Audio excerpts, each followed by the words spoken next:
Boa tarde. O Trilhas da Democracia de hoje é o primeiro de uma série de 3 programas sobre o livro intitulado Instabilidade e Crise na Política Brasileira, que foi organizado por uma trinca formada por Armando Boito Júnior, por Nathalie Guilmo e por Danilo Henrico Martuchelli. E o livro foi editado pela editora Lutas Anticapital.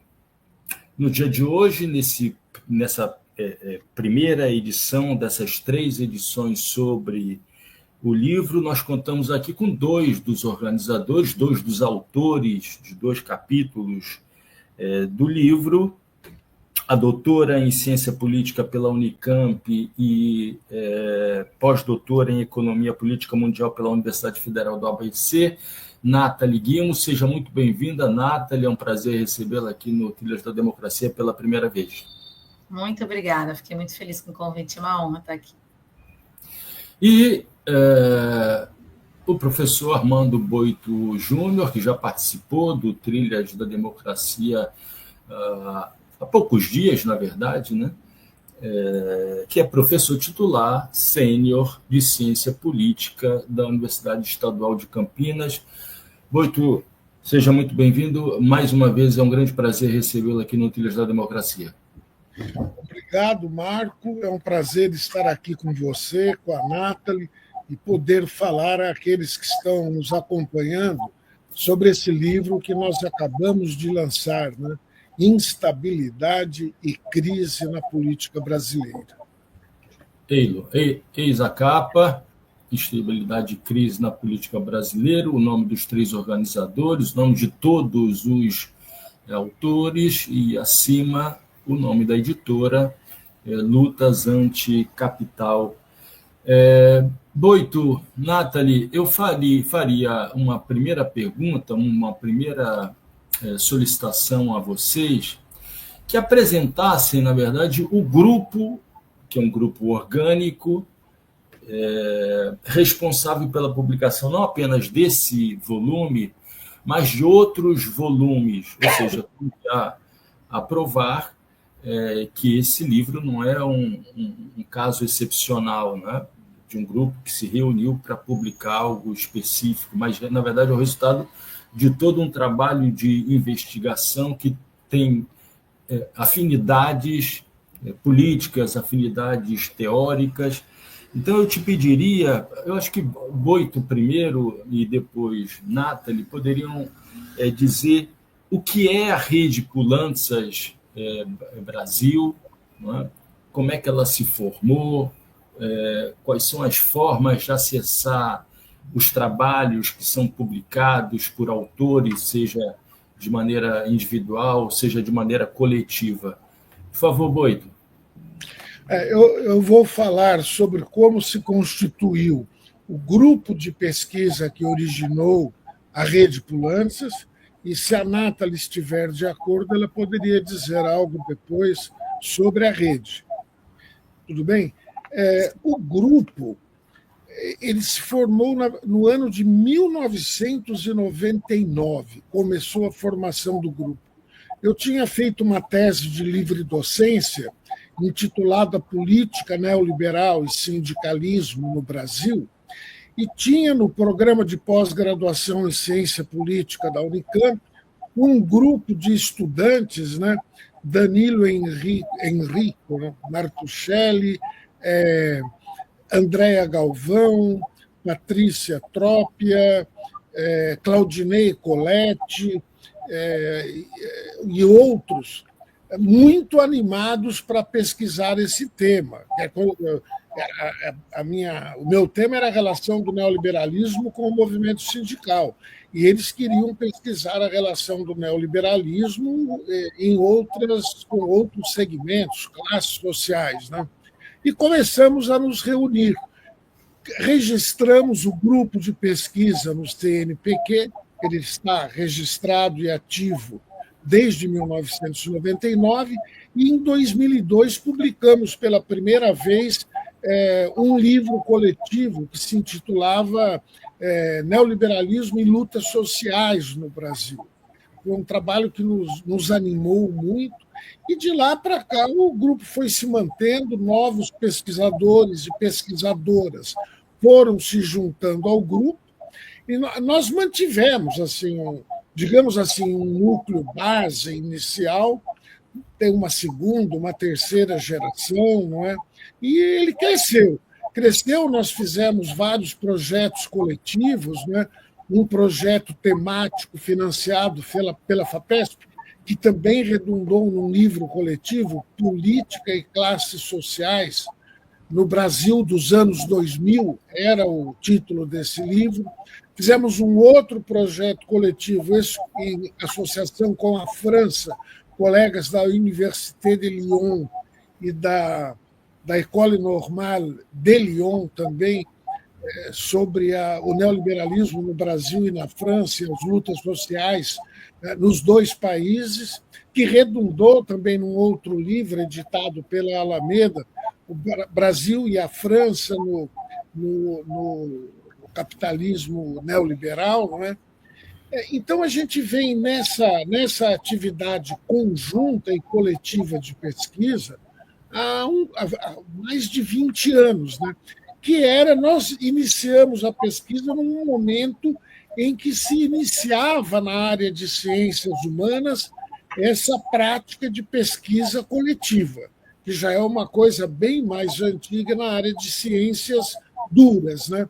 E o grupo sempre teve uma orientação teórica inspirada no Nikos, na obra do Nikos Poulantzas, né?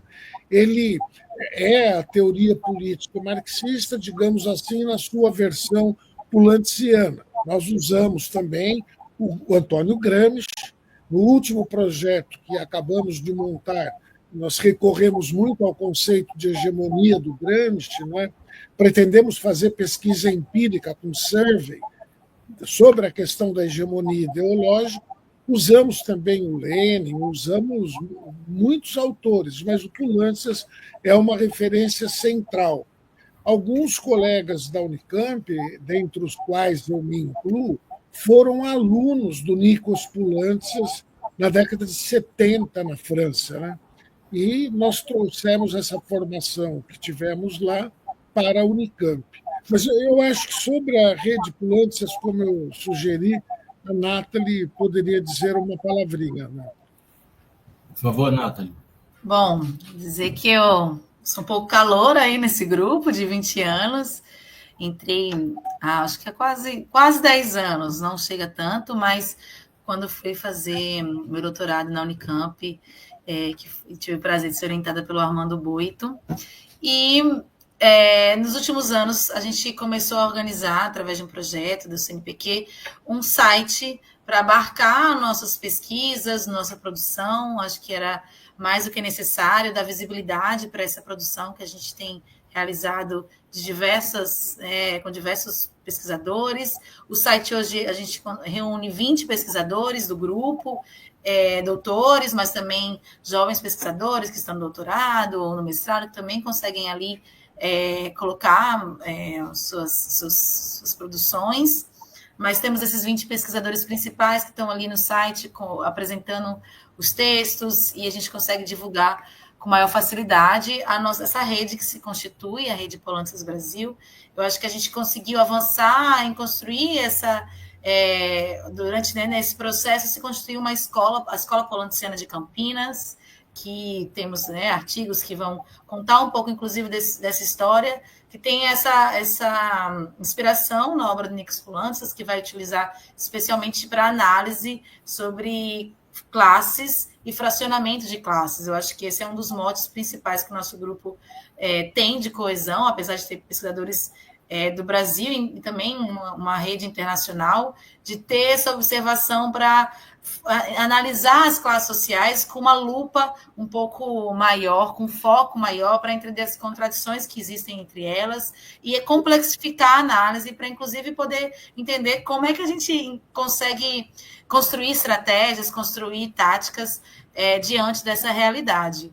Outra característica que eu acho que eu poderia trazer também é a relação nacional e internacional. Então, as pesquisas do grupo são sempre envolvidas nessa dupla... Nathalie, desculpa te incomodar, mas eu acho que é esse, eu fiz uma pesquisa rápida, eu acho que é esse o link... Não, não? polançasbrasil.com.br. Aí tá Google Share, Google não sei o quê, eu posso estar enganada. Eu posso te mandar aqui no... Como é que eu vou mandar uma mensagem aqui para você? Pronto. Então eu me equivoquei, já vou retirar. Pronto. E acho que essa relação, então, de ter pesquisas internacionais que tratam sobre a relação internacional e tratam também sobre o que existe, né, o local nativo aqui no Brasil. Então, essa relação também. E outra característica que eu podia trazer aqui do grupo é uma preocupação muito grande com pesquisas empíricas. Então, nossas pesquisas têm um vasto e denso arcabouço teórico, especialmente... Agora sim. Aí, por favor, acessem, vocês vão encontrar um material de diversos pesquisadores, acho que está bem organizado, tem alguns idiomas, tem não só textos como vídeos, podcasts, com certeza a gente vai divulgar esse vídeo aqui também lá. E eu acho que essa é uma das coisas uma das características que esse grupo possui também, como eu estava trazendo, que é essa relação de ter pesquisadores que estão debruçando-se sobre a pesquisa empírica, mas realizando um debate aprofundado, teórico, não só com a obra de Polantzas, mas também trazendo diversos outros autores, como Gramsci, que aí está atrás de você, e o Armando já comentou. Ele está em vários lugares aqui, inclusive dentro da minha cabeça. Inspiração muito boa. Então, acessem, fica o convite, acessem o site, ele está ali também, é fruto do desse último projeto que nós tivemos, assim como o livro, e eu tenho bastante material ali que eu acho que vai interessar quem está nos assistindo. Boito, existem duas palavras-chave no título do livro, faço questão de mostrar outra vez mais a capa, e as duas palavras-chave são instabilidade e crise. O que distingue uma situação de crise de uma situação de instabilidade? Eu queria que tu, se possível, fizesses um esclarecimento de ordem conceitual, pegando 3 exemplos de 3 pequenas conjunturas políticas, microconjunturas políticas, né? A primeira, as eleições de 2014, o resultado favorável à reeleição da ex-presidenta Dilma Rousseff e o não reconhecimento por parte do PSDB de Aécio Neves, nunca devemos nos esquecer disso, do resultado, no primeiro momento que se abre aí. Depois disso, o período que se inaugura com o golpe contra a presidenta Dilma e o início do governo Temer, esse governo que durou 2 anos, e o terceiro, o período iniciado após as eleições de 2018, com a eleição de Jair Bolsonaro à presidência da República e a ascensão de um golpismo de natureza neofascista. É possível, Boito? Em primeiro lugar, eu acho interessante essa pergunta sua. Em primeiro lugar, porque a palavra crise está muito banalizada atualmente, né? Em todo canto se fala de crise a propósito de qualquer coisa, né? Então é necessário, sim, um esclarecimento teórico. Se você pegar a teoria econômica, lá está presente de maneira muito forte na obra do Marx e dos autores marxistas a ideia de crise, mas relativa ao processo de acumulação de capital.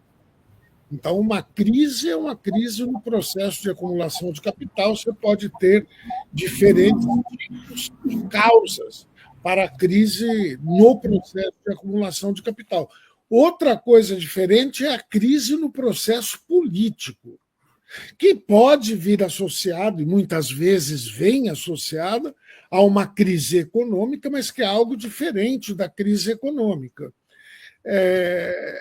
Outra coisa ainda e isso é uma distinção que nós consideramos importante fazer, é a situação de instabilidade.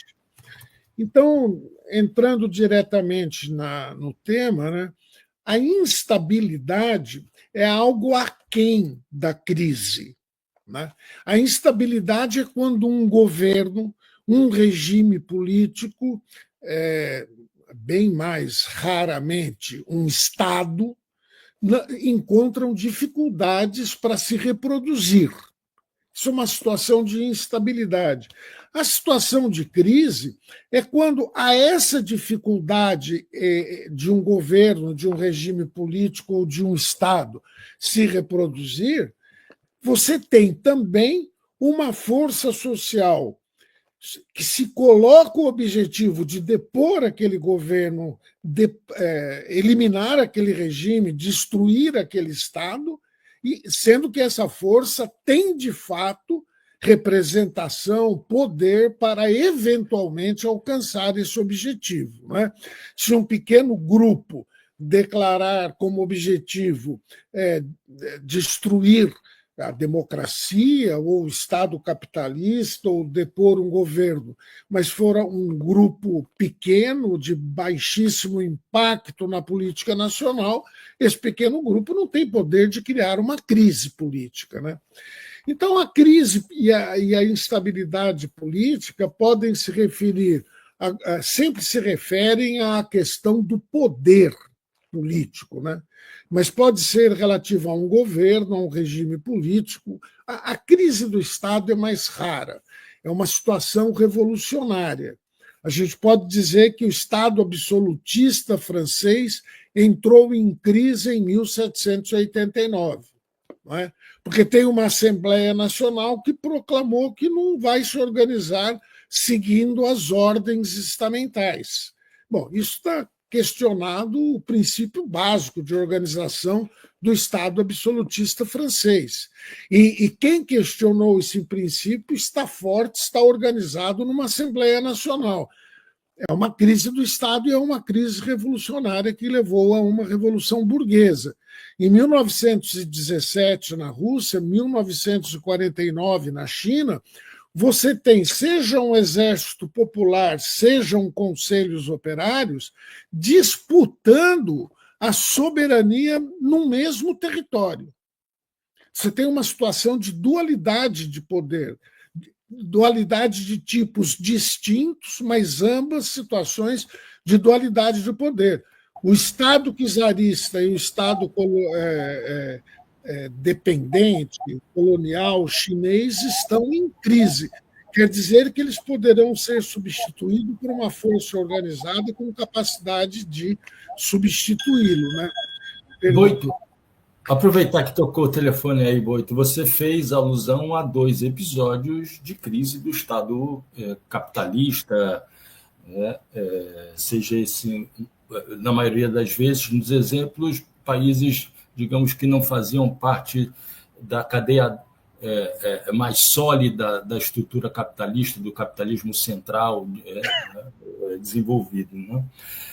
Mas o mesmo argumento pode ser utilizado para falar da crise que se abateu sobre o Estado liberal no final do século XIX, que acabou levando, nas décadas de 20 e 30, a crise da chamada República de Weimar, que vai gerar a ascensão do nazismo, a crise dos governos liberais italianos, que vai gerar a ascensão de Mussolini.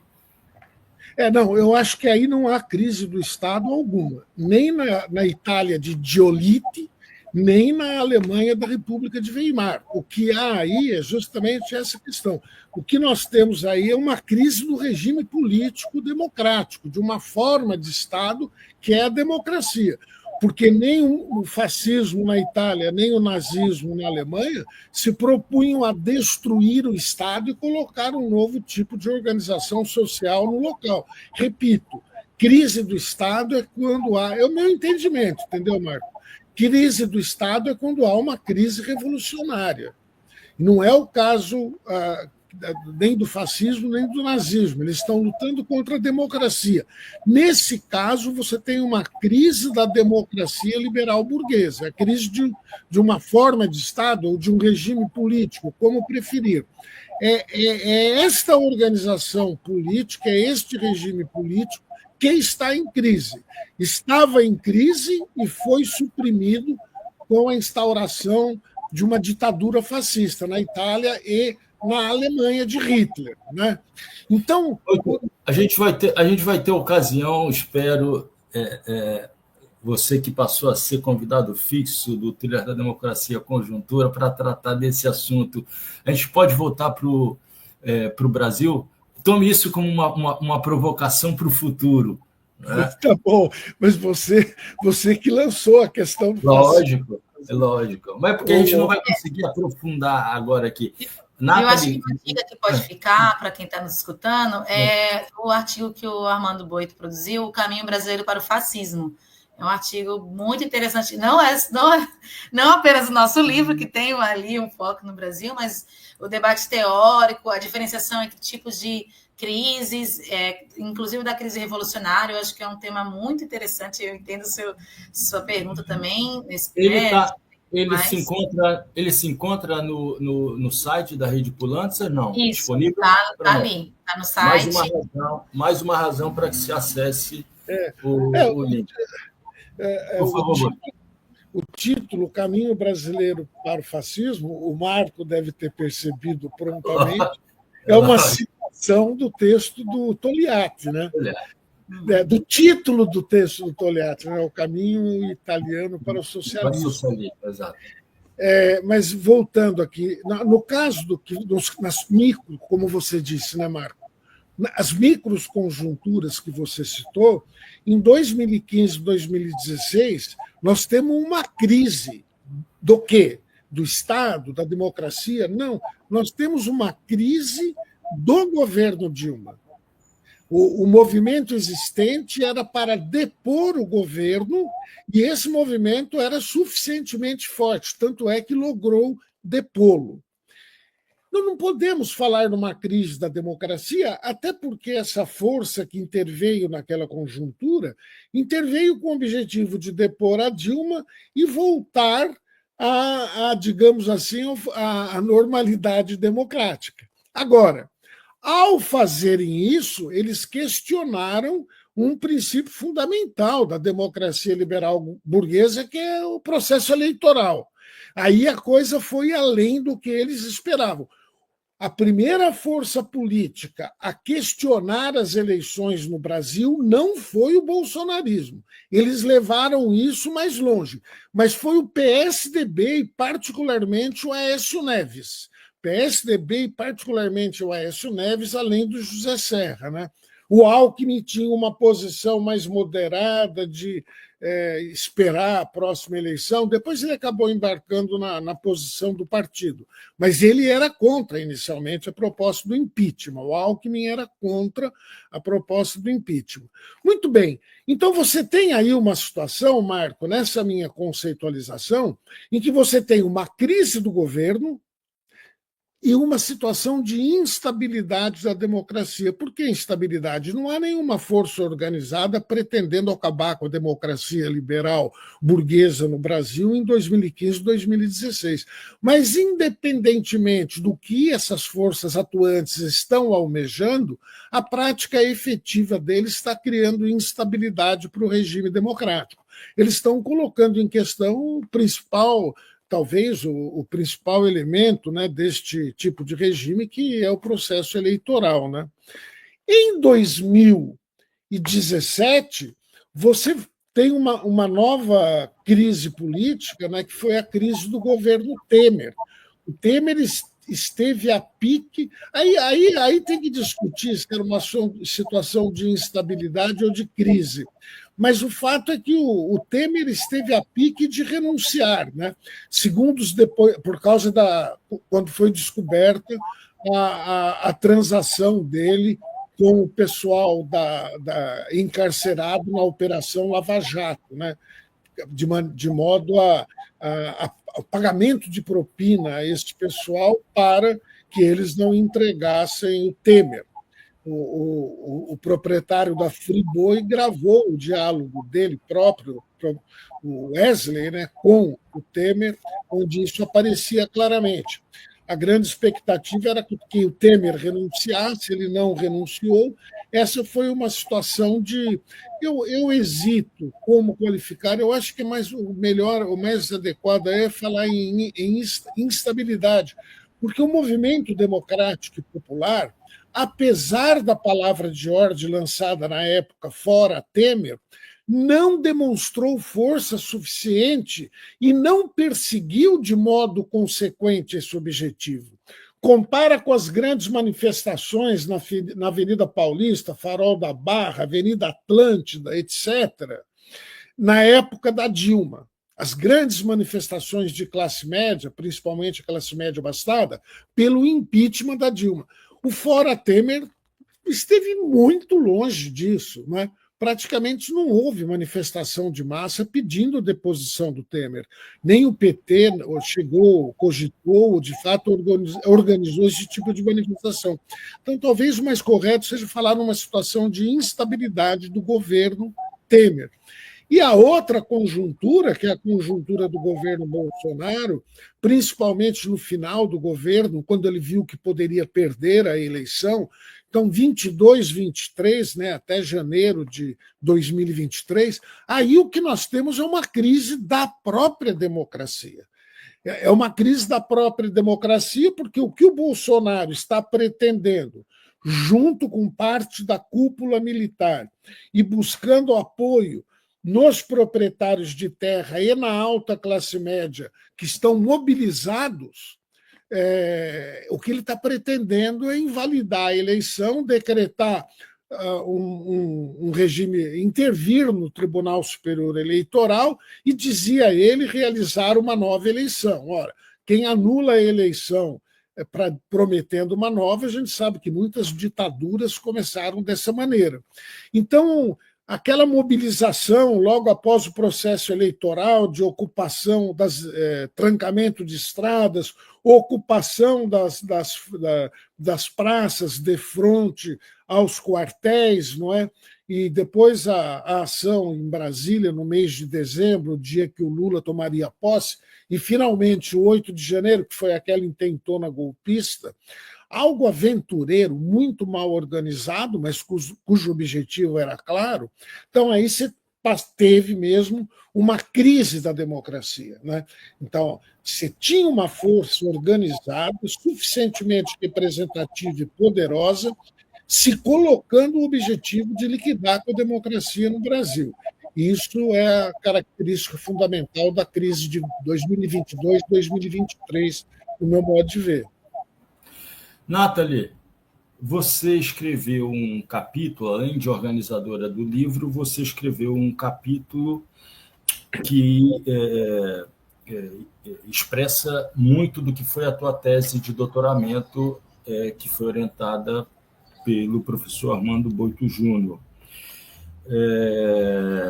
O capítulo se intitula O Capital Internacional na Construção da Crise Política do Segundo Governo Dilma, onde você procura mostrar o papel do grande capital internacional nessa crise política dos anos 2015 e 2016. É muito difícil, para quem não realizou a pesquisa e não faz esse acompanhamento, identificar o que é esse grande capital. Não é? Havia uma professora, uma colega de departamento, que sempre falava, quando se fazia referência ao grande capital, mas qual é o CPF, qual é o CNPJ? Não é?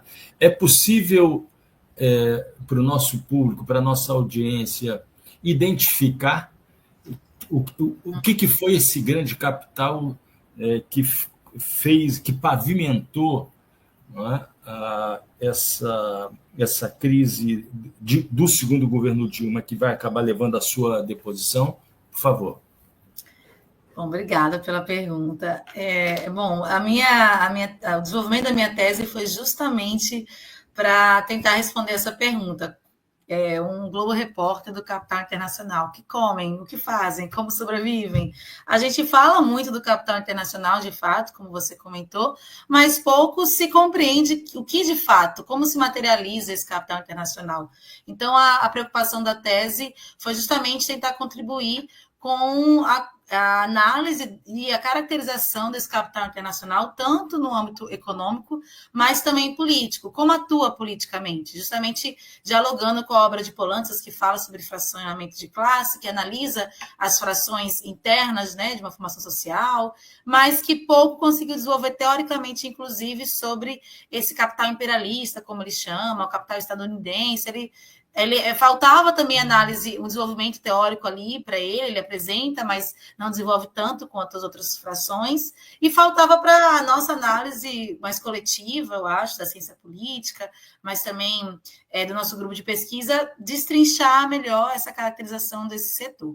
Então, a tese justamente buscou realizar esse mapeamento econômico e político, e do mapeamento econômico foi possível mapear as principais empresas. Eu utilizei um banco de dados da revista Exame, que trazia as 500 maiores empresas no Brasil e qual era a origem desse capital, dessas 500 maiores empresas. Então, se era um capital brasileiro, se era um capital brasileiro e público, ou brasileiro e privado, ou da onde era a origem desse capital que controlava essas 500 maiores empresas, desse anuário das melhores e maiores empresas do Brasil, da revista Exame. Então, eu consegui, dialogando com o Instituto da USP, de contabilidade, esses dados, e tem também ali um diálogo com outro anuário da revista Valor, sobre os maiores grupos econômicos. Também faço um mapeamento dos grupos econômicos usando os dados da Exame, para poder mapear que empresas eram essas, quais eram os principais setores, e também buscando entender qual é a relação do Brasil com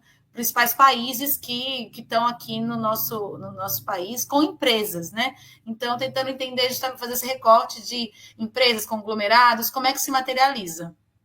Foi possível identificar que, no período que eu analisei, 2015, 2016, aproximadamente 40% de todas as vendas brutas que as 500 maiores empresas faziam no país eram de origem de capital internacional. Então, o peso desse capital internacional, quantitativamente também falando, era imenso. Então, ele chegava a mais ou menos 40% também de quantidade de empresas internacionais entre as 500 maiores. Então, mostra a força desse capital internacional no Brasil.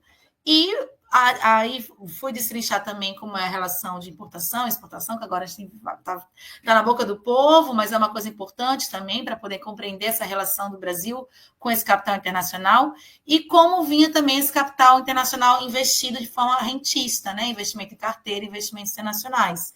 Então, fiz essa diferenciação entre esse tipo de capital que se internaliza no país, e uma internalização continuada, que vai ter um capital ali ativo, que vai construir fábricas, parques industriais, sedes, enfim, e esse capital também rentista, que não tem essa relação continuada, e é uma internalização que vai e volta, e não tem necessidade de permanecer aqui no país, e essa relação também através da importação, né, que vem a mercadoria, mas não necessariamente vem essa empresa.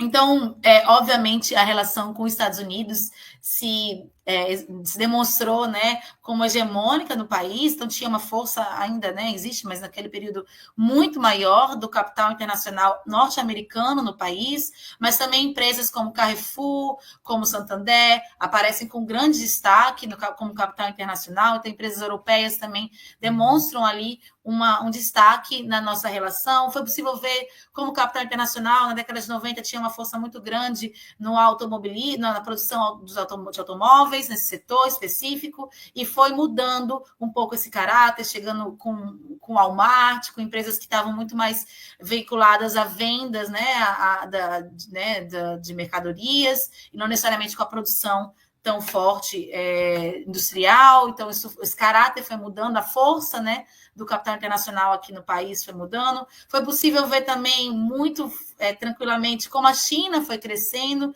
houve uma mudança brusca, se você olha os anos 90 do Japão, que tinha uma força maior, e a China que cresce aqui no país, mas ainda muito na relação de importação e exportação, e pouco ainda internalizada de fato, com investimentos, ou então com plantas e parques, ainda naquele período muito pouco, mas tinha um caminho ali pela mineração e pela energia.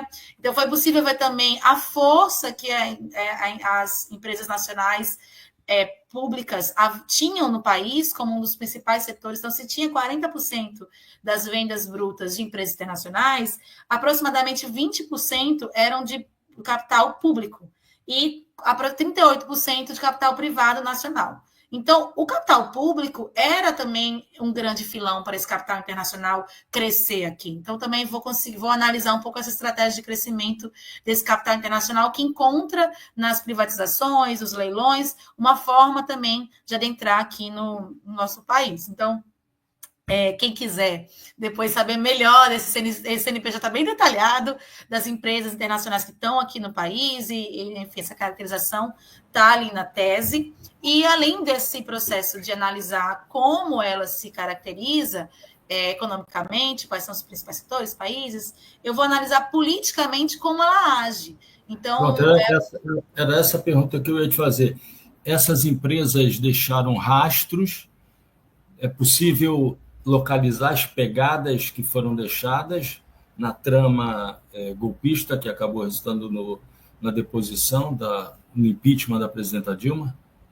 É possível identificar com muita análise, porque as empresas não é interessante, especialmente para empresas que estão internalizadas no país, se expressar politicamente com muita ênfase, porque isso pode gerar um desgaste para a imagem da empresa, como a gente tem algumas situações, quando, por exemplo, o Santander lança uma nota inicial ali na campanha da Dilma, contrário, dizendo que teria um problema financeiro de investimentos, perderiam investimentos, isso desgasta a imagem. Então, os CEOs das empresas internacionais e também nativas, eles têm uma certa preocupação com essa imagem da própria empresa. Então, eles não vão tão facilmente ir a público e veicular suas opiniões e interesses pessoais. É necessário um trabalho aí de análise da ciência política, dos analistas, para poder conseguir mapear o que está atrás, o que está além dessa cena política. Então, o que eu fiz na minha tese foi um mapeamento de 700 matérias jornalísticas da Valor Econômico. A partir do mapeamento econômico das principais empresas internacionais do país, eu selecionei essas empresas e fui observar como elas atuavam politicamente, o que aparecia sobre ela na mídia nesse período de 2015 a 2016. Selecionei 400 matérias e ali fiz um banco de análise através da análise de conteúdo, da Bardim, para poder fazer um mapeamento, e também fui analisando essas matérias para poder entender como eles agiam politicamente e como é que tentar justamente extrair ali elementos do que eles estavam se posicionando. Então, o capital produtivo, ele vai ter muito mais facilidade de uma atuação política, e especialmente quando é o capital nativo, de associações empresariais. Então, se você, na minha mestrado, eu estudei a CNI, e você vai observar também, tem um colega que está aqui, o Felipe, que também está no livro, estuda a Fiesp, outros colegas também estudam outras associações, como a Única, da Canavieira, da produção de etanol, enfim, essa possibilidade de associação patronal para poder fazer o lobby, para poder atuar e garantir seus interesses políticos, ela existe, mas o capital internacional tem uma outra característica, pelo seu tamanho e peso de grandes conglomerados, de ação direta de interesse. Então, por exemplo, eu fiz mapeamento de quais foram as agendas do Temer durante o seu governo, durante 2016, e você vai ver que ele tem a maior participação de agentes públicos, além de políticos e agendas internacionais, recebendo capital internacional. Então, essa relação direta é importante, e, ao mesmo tempo, eles têm condição também, um espaço grande na mídia.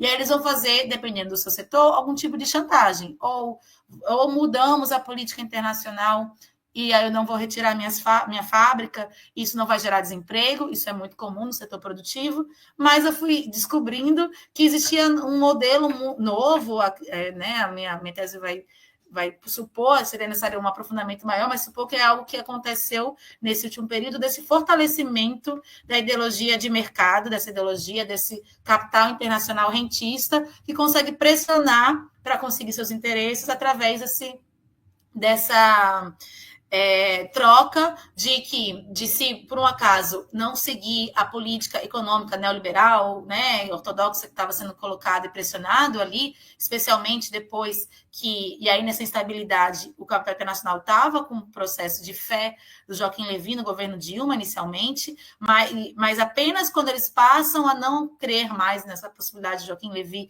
aplicar esse projeto ortodoxo neoliberal, que eles atuam de uma forma mais ativa para instabilizar o governo. Então, eles geram esse processo de instabilidade, sabendo que isso que ocasionaria, não foi algo, uma coincidência, né? Então, eles eu uso o termo terrorismo de mercado, falando caso não seja realizadas as ações que esse capital internacional desejaria, esse capital iria sair rapidamente do país, não teria investimento, sem investimento não teria desenvolvimento.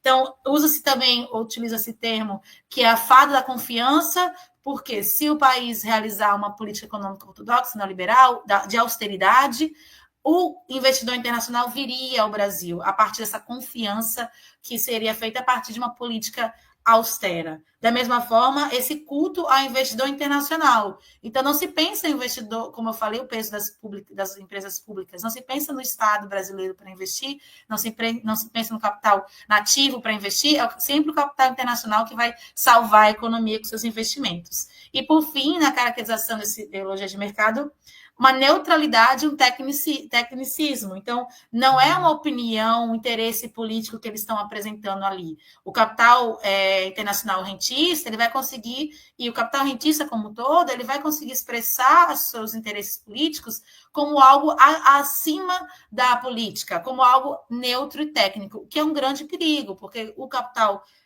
produtivo, internacional, inclusive, ele tem um esforço de se mostrar interno ao Brasil. Então, tem várias matérias que falam, nossa, nós somos prata da casa, nós temos parte do nosso capital nativo, então eles têm muito interesse de realizar joint ventures, ou então se unir ao capital nativo para conseguir ter um know-how melhor sobre como atuar no país. Eles utilizam isso como algo muito relevante para poder criar uma imagem positiva dentro do país, e o capital internacional não tem isso.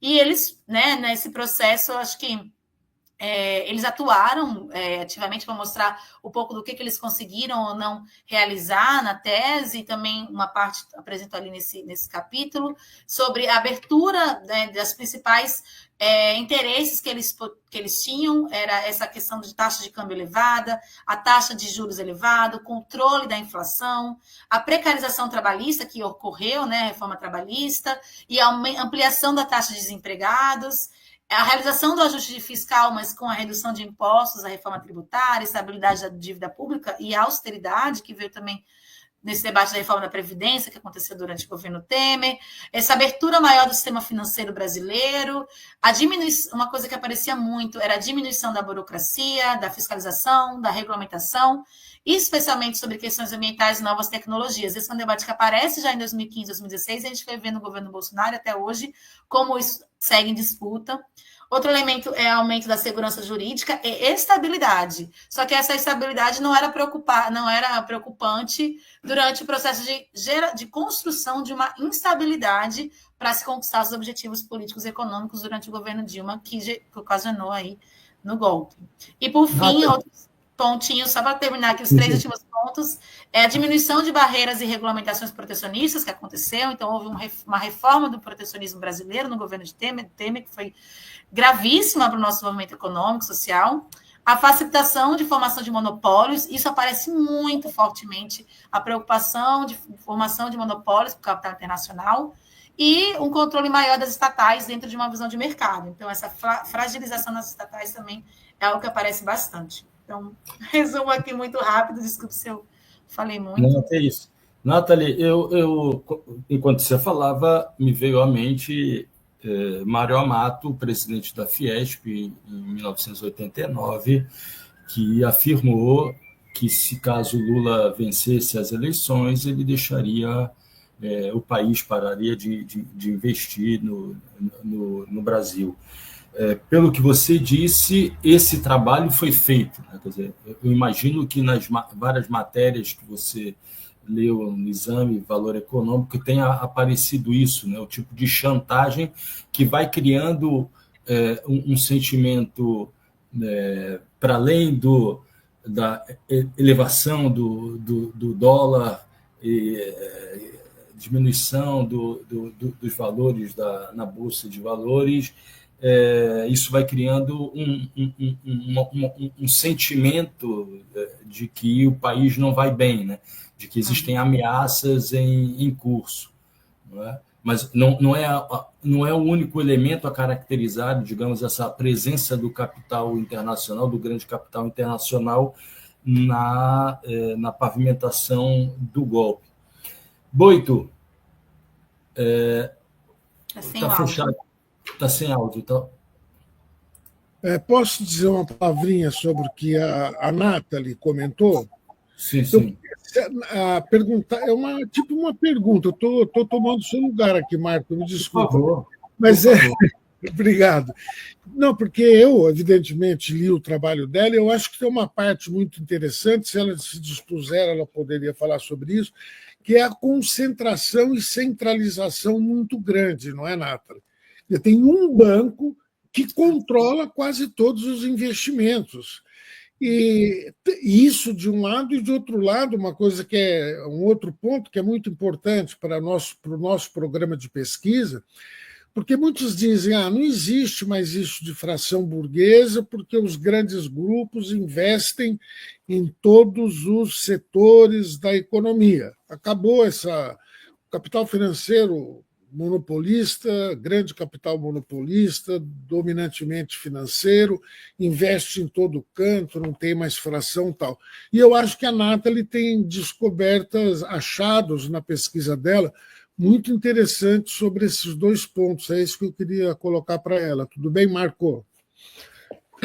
Sim, a gente vai finalizar os 3 programas, mas já está na agenda aqui um programa futuro com a Nathalie para aprofundar essa discussão sobre o capital internacional. É assim que funciona o trilho da democracia. Bom, então a gente tem aí 15 minutos pela frente e eu queria falar do teu capítulo, Estabilidade, Instabilidade e Crise na Política Brasileira, e tratar de duas grandes conjunturas, né? Uma conjuntura que é de 1994 e 2004, ou seja, uma situação de estabilidade com polarização moderada nos termos que você utilizou, marcado pela contraposição entre PSDB e PT. Na disputa política entre esses dois grandes partidos que têm a sua principal base o estado de São Paulo. Né? E a situação de 2015, 2022, 2023, que você vai chamar de instabilidade com polarização radicalizada.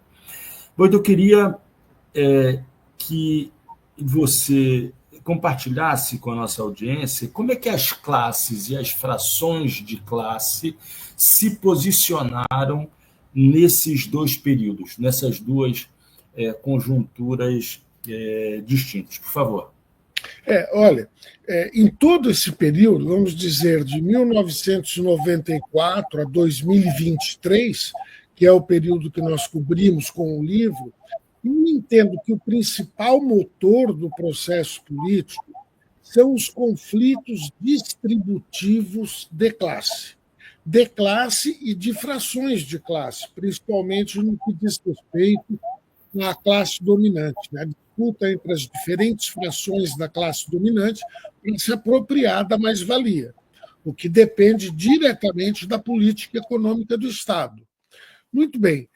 O motor principal, portanto, tanto no período de estabilidade quanto no período de instabilidade, é o mesmo. Então, a questão que surge é a seguinte: ora, por que então foi possível a estabilidade de 94 a 2014 e não foi mais possível a partir de 2015, se os conflitos eram conflitos distributivos de classe, tanto no primeiro quanto no segundo período. E, para mim, a resposta é uma só: 2008. A crise econômica de 2008 aguçou muito o conflito distributivo. E não só o conflito entre a classe dominante e os diferentes segmentos das classes trabalhadoras, esse conflito aguçou, sim, eu já vou voltar sobre isso, mas também o conflito no interior da classe dominante entre as diferentes frações da burguesia. Então, a crise econômica do sistema capitalista em escala internacional, a partir de 2008, que não nos esqueçamos, foi uma crise que nasceu no centro do sistema. Na década de 90, nós tivemos crises econômicas graves, na Rússia, por exemplo, aqui no Brasil, no México, mas era periferia do sistema. A de 2008, não, ela nasceu no coração do sistema. Essa crise econômica mudou muito o cenário, não é? Tem o jornal Valor Econômico entrevista bastante grandes empresários, e no primeiro semestre de 2018, já quando já se sabia quais seriam os candidatos a presidente, né? Portanto, já se sabia que o Bolsonaro seria candidato, o Alckmin seria candidato, a dúvida era quem seria candidato pelo campo do PT, mas nessa conjuntura, um grande empresário, dando entrevista no jornal Valor Econômico, ele formulou a seguinte frase, porque a questão era a seguinte: o Alckmin não decolava. A candidatura Alckmin não decolava. E o repórter perguntou a ele, por que o empresariado está frio ou está distante da campanha presidencial do Geraldo Alckmin? E esse dirigente respondeu: o Alckmin é um ótimo piloto para avião de passageiro, mas o que nós precisamos agora é de um piloto de avião de combate. Ele falou: um piloto de caças, né? F-16, Gripen, Mirage. Agora o jogo tinha ficado mais pesado.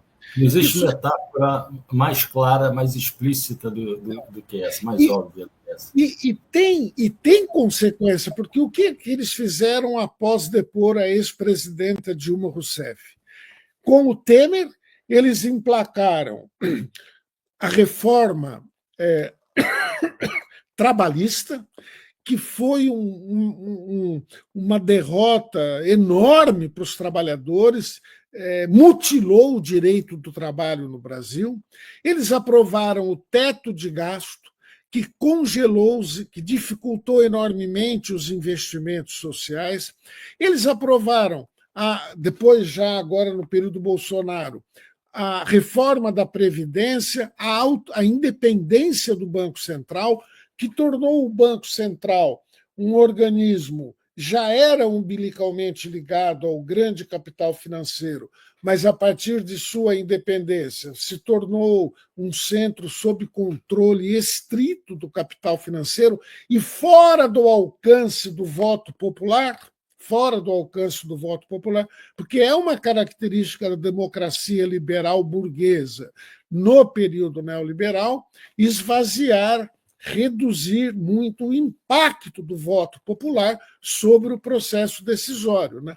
Vão se criando insulamentos burocráticos que tornam a política econômica e social algo fora do controle de quem tem voto e é eleito, no caso, por exemplo, o presidente da República, né? Então, veja, eles visualizavam que teriam que jogar o custo da crise nas costas dos trabalhadores. Daí essa frase sobre o piloto de avião de passageiros e o piloto de um avião de combate, né, que era o Bolsonaro. Ele estava justificando por que apoiar o Bolsonaro. Então, eles visualizavam isso e, de fato, fizeram isso. E se você pegar pelo lado dos trabalhadores, não é, os estudiosos do movimento sindical e os próprios levantamentos do Diese mostram, as greves vieram numa escalada crescente a partir de 2007 e 2008. 2013, 2014, o número de greves bateu recorde na história do Brasil. Estava em vigor a política de recuperação do salário mínimo e estava em vigor uma luta sindical que vinha assim, praticamente 100% dos acordos dos acordos coletivos de trabalho vinham obtendo reajuste acima da inflação, ou seja, ganho real. Quando na década de 90, com o Fernando Henrique Cardoso, era em torno de 18% ou 20% dos acordos que logravam reajuste acima da inflação. Ou seja, 80% empatava ou perdia. A coisa foi gradativamente mudando. No final em meados da década de 2010, estava nesse quadro que eu descrevi. Então, a crise econômica do sistema capitalista em 2008, que começou no coração do sistema, ela reformulou muito as condições nas quais se dava este que tem sido, no Brasil, o motor do processo político, que é o conflito distributivo de classe. Por que eu falo este que tem sido no Brasil? Porque você pode, numa situação de luta revolucionária, pode surgir uma situação revolucionária se caracteriza não apenas pela presença do conflito distributivo de classe, mas da própria luta de classes, que é uma luta que coloca como alternativa socialismo ou capitalismo, no caso dos países centrais, ou, no caso dos países dependentes, um poder democrático e popular contra um poder dos grandes capitalistas, do imperialismo, nessa nação dependente, numa situação de crise revolucionária. Então, você tem situações em que a luta de classes se forma e você vai viver esse tipo de crise, né, que é uma crise do próprio capitalismo ou do imperialismo. Não é essa a situação brasileira. A situação brasileira é de um conflito distributivo de classe. Não está em questão a forma capitalista de organização da sociedade, e, infelizmente, não está em questão sequer a subordinação da economia e do Estado brasileiro ao imperialismo, mas está em questão a repartição da riqueza produzida. É isso que o conflito distributivo de classe e defrações de classe coloca na ordem do dia. E é isso que tem sido o principal motor do processo político brasileiro. Agora, eu devo ter 2 ou 3 minutos para concluir, viu, Marco, dizendo o seguinte. E eu costumo dizer o seguinte: essa é uma tese que eu defendo no meu artigo, né, que eu escrevi para o livro. O título do artigo ele é um pouco longo, eu quero lê-lo aqui para apresentar essa ideia que vou apresentar. Eu só li o título, faltou o subtítulo. Então, estabilidade, instabilidade e crise política brasileira, a luta pela hegemonia do governo FHC ao governo Bolsonaro. O que é essa luta pela hegemonia? Aqui não é hegemonia no sentido gramsciano. Eu uso também o conceito de hegemonia gramsciano neste artigo. Mas o que está no título é hegemonia no sentido pulanciano. O que é hegemonia? A hegemonia diz respeito à disputa, é um clube restrito e fechado. É a disputa entre as frações burguesas pelo controle da política de Estado. Não é aquela coisa muito mais ampla e complexa do Gramsci, que é um fenômeno mais amplo e complexo, que é a obtenção do consentimento através da difusão das suas ideias e valores no conjunto da sociedade. Não é? Aqui é algo mais restrito, mas é de igual importância, porque é o controle da política estatal. Eu acho que dos conflitos distributivos, todos eles influenciaram no processo político, mas eu acho que o conflito no interior da classe capitalista, pelo controle da política estatal, foi o conflito principal nessas 3 ou 4 décadas de história política brasileira. E ele foi o conflito principal no sentido seguinte: os demais conflitos, a luta sindical, a luta camponesa, a luta dos povos indígenas, a luta da classe média, tanto o setor progressista da classe média quanto o seu setor reacionário, conservador, todas essas lutas influenciaram, tiveram impacto no processo político. Mas que, no que diz respeito à organização da política de Estado, se teve, ao longo desse período, apenas 2 programas disputando. O programa neoliberal puro e duro e o programa neodesenvolvimentista, que era e é o programa do PT, intervenção do Estado para estimular o crescimento econômico e para reduzir a pobreza, mas sem romper com o modelão neoliberal. Então, aí você tem 2 programas disputando, nos últimos 40 anos, o poder de Estado no Brasil, e os 2 são programas burgueses. Então, nesse sentido, a luta entre frações da burguesia tem sido a luta principal, aquela que está comandando o processo político. Nenhuma luta popular logrou, as lutas populares não lograram criar um programa alternativo. Aí você me diz, como se distribuíram as classes de frações? Eu tenho 2, 3 minutos para dizer uma palavrinha sobre isso, Marco? 1 minuto. 1 minuto. São 2 grandes campos políticos. E, a partir de 2018, se forma um terceiro campo, que é o campo fascista. Você tem o campo político neoliberal, dirigido pelo capital financeiro internacional, estudado pela Nathalie, e pela grande burguesia associada a esse capital. Você tem o capital nacional, que não é anti-imperialista, mas que quer preservar a sua posição no capitalismo dependente brasileiro, por exemplo, nos grandes bancos comerciais brasileiros, nacionais. Eles não querem ser engolidos pelo capital financeiro internacional. E o conflito entre eles com a Faria Lima, porque eles não são a Faria Lima, eles são, digamos assim, a Avenida Paulista. O conflito entre eles e a Faria Lima tem sido muito importante. Então, você tem uma grande burguesia, que nós, seguindo Pulantzas, nós chamamos de grande burguesia interna, que está em conflito com a burguesia associada. Burguesia associada é o programa neoliberal puro e duro, a grande burguesia interna é o programa neodesenvolvimentista. Cada uma dessas frações burguesas logrou obter apoio ou fazer aliança com diferentes segmentos sociais. Eu não vou falar só da grande burguesia interna, ela construiu, graças à ação dos governos do PT, um amplo arco de alianças que pegou o campesinato, a baixa classe média, o operariado industrial, não é? Os trabalhadores da massa marginal. Esses são muito importantes, principalmente eleitoralmente.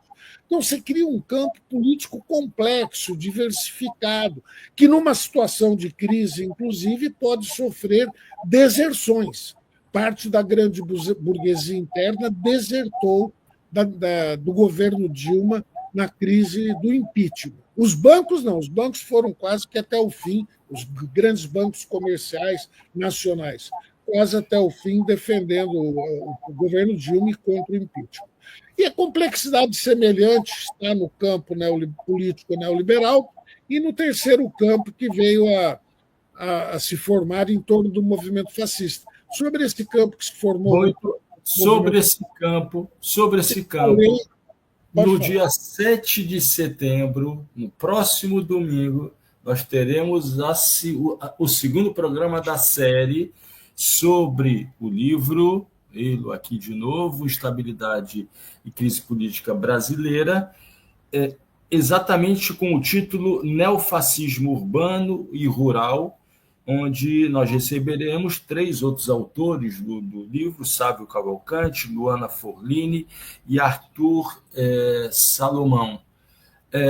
E a data será uma data com fortes emoções, o próximo 7 de de setembro. Enquanto se desenrolam os atos, as manifestações do dia 7 de setembro, Sávio, Luana e Arthur estarão aqui conosco no Trilhas da Democracia para falar do neofascismo urbano e rural. Nathalie, muito obrigado pela tua participação. Nós nos reencontraremos aqui no Trilhas da Democracia numa próxima ocasião. Muito obrigado pelo convite, eu fiquei muito feliz, vou aceitar sim, e obrigada por estar aqui também falando desse livro. Acho que o debate mostra como tem muita coisa interessante para ser lida aí nesse livro. Boito, muito obrigado mais uma vez, e nós voltaremos a esse e outros assuntos quando da tua estreia como convidado fixo no Trilhas da Democracia Conjuntura, que ocorre sempre aos sábados, às 17 horas, ao vivo. Um grande abraço, Renato, um grande abraço, Armando. Tchau. Espero falar tchau. Valeu, Marco, um abraço. E até o próximo domingo, dia 7 de setembro. Um grande abraço a todos.